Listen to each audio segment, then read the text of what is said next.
Mob boss John Gotti is reportedly selling his stamp collection from behind bars. The Daily News reports that members of the Gambino crime family, under orders from the Dapper Don, are selling stolen postage stamps. Word is they're charging a bulk rate to newsstands and groceries around the city.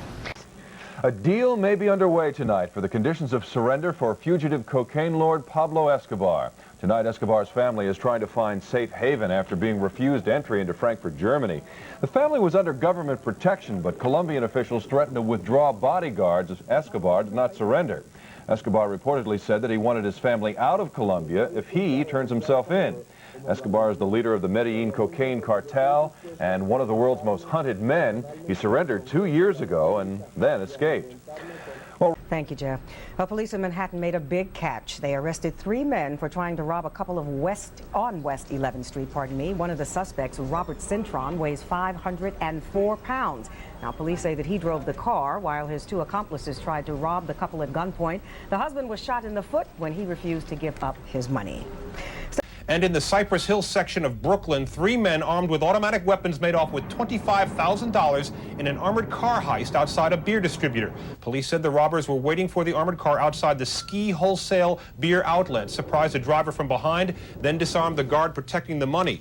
They escaped by car, no shots were fired, and no injuries were reported. And police are looking for 3 gunmen who turned a bus ride to Providence, Rhode Island into a ride of terror. The passengers and the driver were robbed shortly after the bus left Washington Heights. Jim Dolan now has the story of this unexpected stop. A terrified mother carried her 9-month-old baby back to the bus where their night of terror began.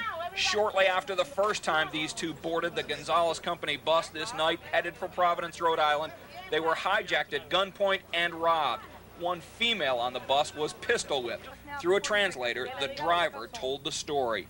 They put a gun on his head. You know, there was 3 guys with guns and took everybody jewelry and, you know, they took everything, monies and everything. One female passenger was struck in the face by one of the males who stated, "I want to see blood." She said that's all she had. And so they hit her? Yes. Clavis, one of the passengers on the bus, still terrified from the ordeal, did not want to appear on camera as she recounted the terrifying moments of the hijacking. Those 3 guys came out with 3 guns and everything. They took everything away from us and everything. That's it. What did they say? They say if we look at him, they're gonna kill us or something like that. They said if you look at them, they will shoot you. Yeah. During the robbery, the driver was told by one of the gunmen to follow a certain car onto the Major Deegan. When that car pulled over here in the Bronx, the 3 gunmen got out of the van and took with them $6,000 to $8,000 in cash and jewelry and the keys to the van. The woman who was pistol whipped was not seriously hurt. She spent the night in the hospital. At the 50 precinct in the Bronx, Jim Dolan, Channel 7 Eyewitness News. It has been a busy day for agents of the Special Services Bureau of the Abilene Police Department.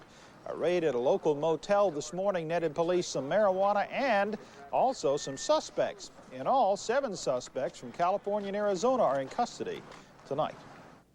Good afternoon, everybody. Thank you very much for being with us. It was a bizarre turn of events today for Abilene narcotics officers. It all started out as a routine drug raid, but got bigger when one of the suspects inadvertently fingered several other suspects.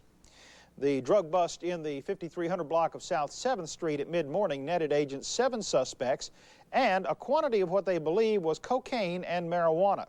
Now, one of the suspects wanted to talk to an uncle and gave officers a phone number. They traced the number, which led them here to the Lamplighter Motel on South 1st Street. There, officers took 4 other men into custody and discovered a small amount of marijuana at the time of the arrest. All 4 were taken before an Abilene Peace Justice, Sam Mata, who set their bonds at $500 apiece on the charges of marijuana possession and also charged them with possession of Class B marijuana. Now, all 7 people arrested in the house on South 7th Street were charged today with possession of cocaine with intent to deliver and also possession of marijuana. Bond for each of them was set at $25,000. The investigation by police is continuing tonight. There's a neighborhood in San Jose that could be better classified as a drug war zone. The area has one of the highest crime rates in the city, but an anti-drug program is now giving the residents hope for a better life. Isabel Duran reports. It's just a half-mile long street in South San Jose. The residents on Round Table Drive nourish the same hopes and dreams found on any street in this town. But there's fear here, too. It's dangerous. I wouldn't be on the street at nighttime. Why? Even if I had to, because they do a bunch of drugs. The police statistics show that the neighborhood around Round Table Drive is ranked third highest in the city for drug arrests, mostly crack-related. Also, in this first 6 months of the year, the area recorded 77 burglaries and theft, 10 robberies, 5 rapes, and 110 assaults. You moved from Alum Rock over here trying to escape what? It was a bad neighborhood, a lot of drugs, a lot of things happening, shooting. Have you found any peace? No. Teresa Sincero's apartment was vandalized 2 nights ago. She was one of the few in her building willing to talk about her fears. Up and down the street, people try to ignore what's happening in broad daylight, hoping it doesn't touch their kids, knowing better. Well, I would walk down the street, I would see people dealing, and I would go on about my business. One property owner is trying to spruce up her 3 apartment buildings. Maria Medeiros, who speaks limited English, evicted 7 people in past months.